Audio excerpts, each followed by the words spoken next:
Assalamualaikum warahmatullahi wabarakatuh. Halo semuanya, perkenalkan saya Firna Pandini dengan NIM A1B121642 dari kelas reguler A angkatan 2021. Tujuan saya membuat video ini untuk memenuhi tugas ujian akhir semester dengan mata kuliah Strategi Pembelajaran.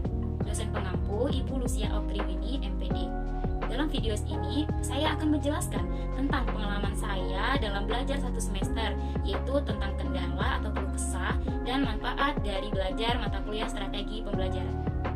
Pertama, saya akan merefleksikan hasil dari perkuliahan mata kuliah strategi pembelajaran selama satu semester.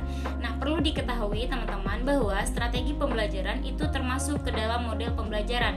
Nah, model pembelajaran terbagi menjadi 4 bagian. Yang pertama, pendekatan pembelajaran. Nah, pendekatan pembelajaran adalah sudut pandang terhadap pembelajaran, yaitu yang pertama berpusat kepada siswa, nah yang kedua yaitu berpusat kepada guru, nah yang kedua yaitu strategi pembelajaran. Nah, strategi pembelajaran adalah rencana, tindakan atau aktivitas untuk mencapai tujuan pembelajaran. Dalam menentukan strategi itu tergantung dengan pendekatannya apa, yaitu yang pertama ekspositori atau menjelaskan guru, yang kedua itu discovery yaitu penemuan siswa.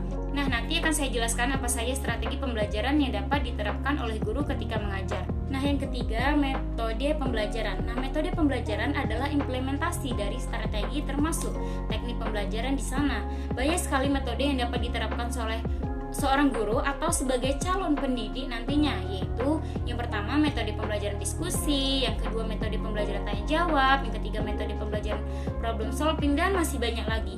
Nah, yang keempat teman-teman yaitu teknik pembelajaran.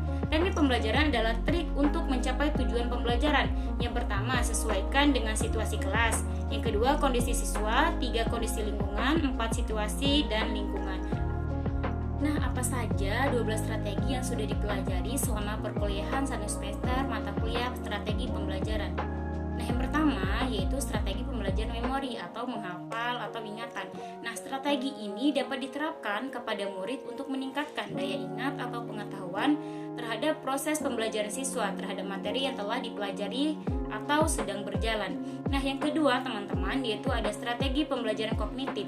Nah, strategi ini dapat diterapkan kepada siswa untuk dalam proses belajar, proses berpikir, memecahkan masalah, dan yang paling terpenting, teori ini dapat berkontribusi bagi perkembangan psikologi pendidikan.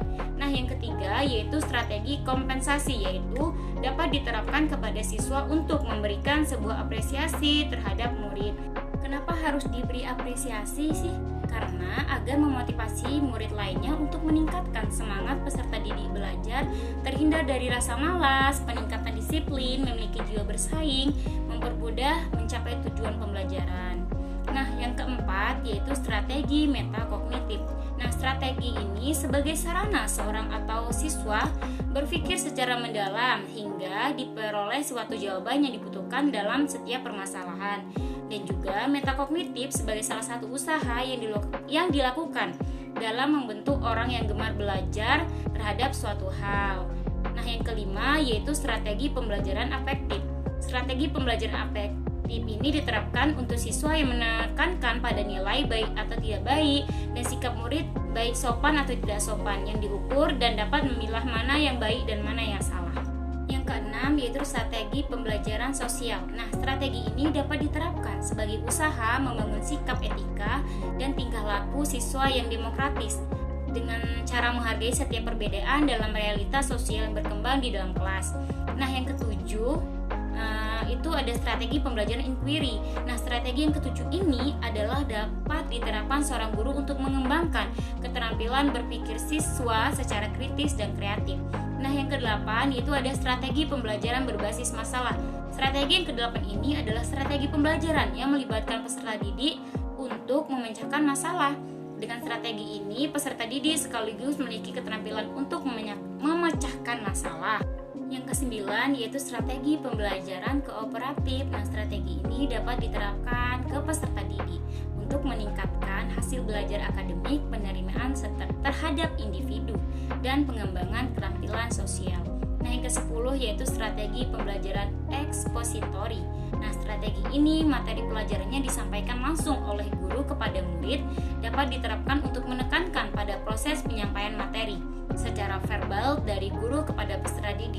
bermaksud agar murid bisa menguasai materi pembelajaran secara optimal. Nah, yang ke-11 itu ada strategi pembelajaran kontekstual. Nah, strategi ke-11 ini suatu strategi mengajar di mana konsep yang sedang dipelajari diberikan ke dalam situasi nyata sehingga peserta didik memahami konsep tersebut dan melihat keterkaitannya dalam penggunaannya di dalam kehidupan sehari-hari. Nah, yang terakhir yaitu strategi pembelajaran berbasis proyek. Nah, strategi ini adalah pembelajaran di mana guru dapat menggunakan proyek atau kegiatan sebagai media. Nah, itulah beberapa strategi pembelajaran yang dapat diterapkan oleh guru di dalam kelas kepada murid yang sedang diajarkannya. Begitulah, untuk mencapai tujuan pembelajaran, guru harus memerhatikan strategi apa yang dibutuhkan oleh siswanya. Nah, keluh kesah atau kendala yang saya alami selama belajar 1 semester mata kuliah strategi pembelajaran. Yang pertama yaitu tentang materi. Di sini kami ditugaskan untuk membuat makalah setiap minggunya sesuai dengan strategi yang sudah dibagikan, yaitu dari strategi memori, strategi kognitif, strategi metakognitif, dan lain sebagainya. Nah, di situ ada beberapa strategi yang sulit dicari bahan materinya. Nah, itu mungkin kendala pertama yang saya alami. Keluh kesah yang kedua adalah tentang jadwal yang didapatkan oleh kelas reguler A, yaitu dari jam 14.25 sampai dengan jam 17.45. Nah, di sini saya merasa terkendala karena pulangnya kesorean. Akan tetapi walaupun pulangnya kesorean, Ibu Lucia Opriwini bisa tidak membuat kami jenuh karena Ibu ketika mengajar diselingi dengan game atau permainan yang lainnya, seperti itu. Kendala atau keluh kesah yang ketiga adalah ketika pembelajaran dipindah menjadi daring. Nah, di situ saya merasa kendala, yaitu yang pertama terutama tentang sinyal. Sinyal kadang bagus, kadang tidak. Mungkin dengan pindahnya daring ini ada juga suatu kendala yang membuat kami pindah dari luring menjadi daring. Nah, yaitu tentang manfaat dari belajar mata kuliah strategi pembelajaran. Nah, di sini saya sendiri mengerti bahwa strategi pembelajaran itu sangat penting bagi seorang guru dan juga sebagai saya yang masih menjadi mahasiswa yang insya Allah akan menjadi calon pendidik nantinya dan teman-teman yang lainnya.